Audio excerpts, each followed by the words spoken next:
if you're at $10,000 to $25,000 a month in income and you want to grow and scale your business, you don't need more hustle. What you need is these three systems. You want to hit $50,000, $60,000, $75,000 a month. You don't need that grit and that grind. You need processes and systems. System number one that you're going to need inside of your business is a marketing system that you are tracking the success on. Most founders who are running their business to get to 10, 25,000, it's like running with a shotgun. It's like shooting with a shotgun.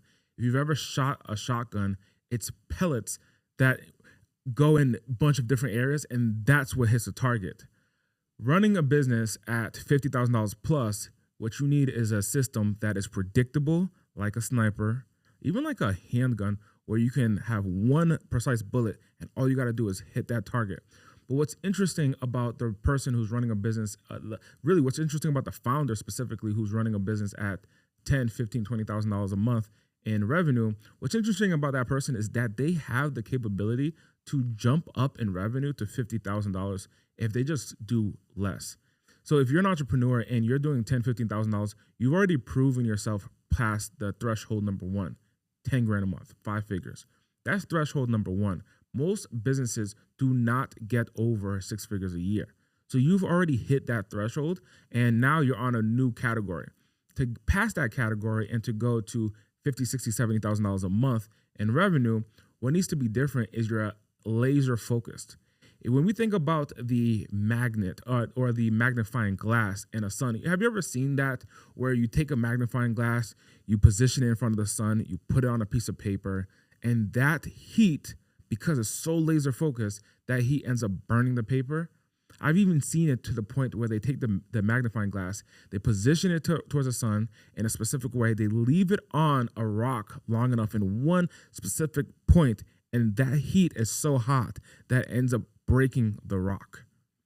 However, if you just take the sun and put a rock in front of it, would the rock break? Of course not. The difference was how much energy went into one specific direction, how much energy and how much focus went into one specific direction. So when you're getting to $10,000 a month, you could probably do it yourself and you're making a bunch of sporadic decisions. To get to $50,000 a month, you're going to be making decisions by a team. And with a team, you're going to be responsible not only for your energy, but for your team's energy. If you're going to acquire customers in a specific vertical, with a specific niche, with a specific offer, in a specific marketing channel, then if your team member is over here lollygagging on a different offer, a different channel, a different vertical, a different niche, a different everything, then they're going over there, you're going over here, you're splitting your company apart and your company's all over the place. But if you can go after one vertical, one offer, one system, and your team members can go after the same vertical, same offer, same systems, that allows you to have scalability. So that's the difference between the founder who's at 10 grand a month and they're doing everything versus the founder who's at $55,000 a month and they're very strategic. So system number one that you're going to need is a marketing system. Now, in the marketing system, you're going to have one channel for customer acquisition. Make it very simple. And because you get really good at that channel, what ends up happening is that if you choose Facebook as your marketing channel, meaning you are a titan on Facebook, like for example, Facebook is my core marketing channel. I know how to write the right post to support me, to have Facebook algorithm support me. I write it in the most amazing way. I found it to be amazing because and I do it specifically through Facebook groups. So I go to specific Facebook groups in my niche and I write these long posts. And on those long posts, I start off with a hook. Then I go into a body of a story. Then I go into some type of a subtle call to action. And that subtle call to action, what it does, it creates engagement on Facebook, gets people liking my posts, engaging with my posts, commenting, and Facebook boosts it in the algorithm. I remember, for example, there's been so many different times, countless times, where I write different Facebook posts, and that Facebook post is the results of leads being generated is almost equivalent if I ran Facebook ads and spent $15,000 on Facebook ads. So if I had an option, write a Facebook post or spend $15,000 on Facebook ads, I would do both. However, the one on the Facebook post, what it did is it built a genuine, honest relationship with a group of people, and it was completely organic. So Facebook puts me in front of those people without me even having to pay them. So choose one marketing channel. Now, if somebody goes and tries to do all, they're doing YouTube, they're doing Facebook, they're doing Instagram, they're doing TikTok, they're doing this and that and emails and blogs and all of these channels, and they're all over the place, what happens is none of them works. None of them works. And because of that, you don't have a specific stream of marketing. You want to choose one stream of marketing, get really good at that stream, make it predictable, and then repeat on the next stream. And what's going to happen is what you do on Facebook is going to be completely different on Instagram. What you do on Instagram is going to be completely different on TikTok. What you do on all those other platforms is going to be completely different. So because of that, you need to focus on one thing, one marketing channel. Okay. Next thing you're going to focus on is one customer segment. Who is your ideal customer? And be very clear on who your ideal customer is. How much revenue are they generating?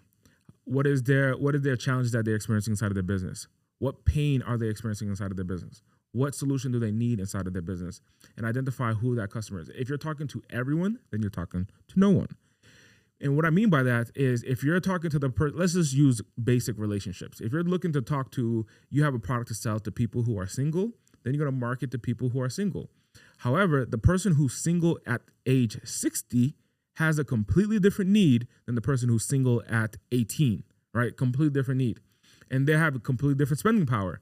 The person who's single at 60, they need to be in a relationship soon, and they probably have kids. They've probably been in a relationship in the past, so they have experience, but they have more money, right? Because they're in their 60s, they might have retirement funds and so on and so forth. The person who's 18 has no experience, they don't know what they're looking for, and they don't even have money. So they both have different needs. Same thing in your business. If you're a coach, consultant, or agency owner, same thing inside of your business, where inside of your business, your customer segment has to be specific. The more specific that you can get, the more money that you make, okay? So you're going to choose your marketing channel, and you're going to choose your marketing customer segment. The next thing is going to choose your marketing metric. Your marketing metric is going to be the identifying metric that allows you to know if you're getting a return on investment. If you're looking to scale a business, it's not just by sheer activity. It's by identifying what works and what doesn't work, so that way you can double down on what works. Activity is necessary. Let's not get it twisted. Activity is necessary. However, you don't know what produces results when you do activity without metrics. So what I mean by that, if you are writing a bunch of Facebook posts, let's say you wrote a Facebook post, one is super long, detailed with a story. Then you ran a Facebook ad, and when you ran that Facebook ad, you got customers. When you ran that Facebook post, you got customers. But which one gave you a return on investment? If you sell a product, a one-time payment product, let me just give you this as from a business standpoint. If you sell a one-time payment product, and that one-time payment product generates you $500 in revenue, and there's no upsells, there's no back-end sales, it's only $500 in revenue. But it costs you $2,000 to get that $500 payment. Is that a good business deal? Of course not. It's not a good business deal because you spent $2,000 to make $500. You got a customer at $500. Congratulations. But it cost you $2,000. You're negative $1,500 on that deal. And if that's consistent where you're constantly losing money, you're not going to be able to grow a business that way, right? But if you wrote a Facebook post and that Facebook post, let's say you boosted it and you spent $15 behind that Facebook post, and that Facebook post got you a customer, and that customer paid you $500 for your product or your service, and you wrote that Facebook post in a specific way, a specific manner. Maybe you wrote a hook in the beginning. It was very personalized. It was personal to your life. And you gave the customer a clear call to action at the bottom of the Facebook post, and it got you a customer, and you only spent $15. Which would be a good deal? Option A, you're running a Facebook ad and it cost you $2,000, or an organic Facebook post that you boosted and you put $15 behind it to get in front of more eyes, and it also got you $500. Without you having to track it, without you measuring where the customer came from, if you just look at your business and you say, well, I got 2 customers, what ends up happening to the guy or the lady who's making $10,000, $15,000 a month is they're like, well, I ran Facebook ads and I got a customer. I did a post, I got a customer. Let me just do both, not knowing that they're bleeding on the ads side, right? By you growing and scaling, what worked at $10,000 a month is not going to work at $50,000. By you having a system to measure your marketing metrics, that's when you identify what gave you a return on investment, and you stop what's not working and you continue to do what's working. So activity is necessary to grow and scale. It's that you're measuring it today. That's the difference here. The next system that you're going to need. So marketing, the first system in general is going to be marketing. I gave you 3 subcategories on marketing. So the first system that you're going to need to implement inside your business is marketing. The next one is going to be selling. there's a 4-step sales process, and that 4 steps is greet, qualify, present, and close. So to sell a customer, to market is to generate the lead, to get the potential customer. To sell a customer is by communicating them the value proposition that your offer offers them. Why should they do business with you? And what pain are you solving? If you can identify and build a relationship with them, greet them, build a genuine relationship with them, qualify them. Qualify them is identifying what works or what is their challenge today and see if they're a good fit for the product or service that you sell. Presenting to them the value of that product or service, and then giving them all an opportunity to buy, giving that person an opportunity to buy. So if you can market your business, generate some sales opportunities, and then actually go ahead and sell that customer and close the deal, by you having these 2 systems and it's profitable, you have almost unlimited scale. Unlimited scale, because if you can market profitably and then you know how to convert a lead into a paying customer or a subscriber, you know how to convert a lead, then now you have marketing and selling working in your favor. The last system that you're going to need, so the second system, so we're on the same page, is selling. The last system that you're going to need is going to be onboarding. Your ability to onboard customers to adopt the usage of the product that you sold them. This is huge, ladies and gentlemen, because onboarding successfully onboarding customers leads to a customer retention. So if you sell a subscription product like I do, if you can market to a customer, when you market to that customer, you're generating the name, email, and phone number of your customer. You're getting them to know who you are, and you already know who they are because you're clear on your market segment, your customer segment. You're very clear on what their challenges are, what they need, what their services that they need from you. So you're clear on that. When you market to them, you're generating the name, email, phone number. That's the lead. Because out of the 8 billion people in the world, a portion of them, a small portion of them, is your ideal customer.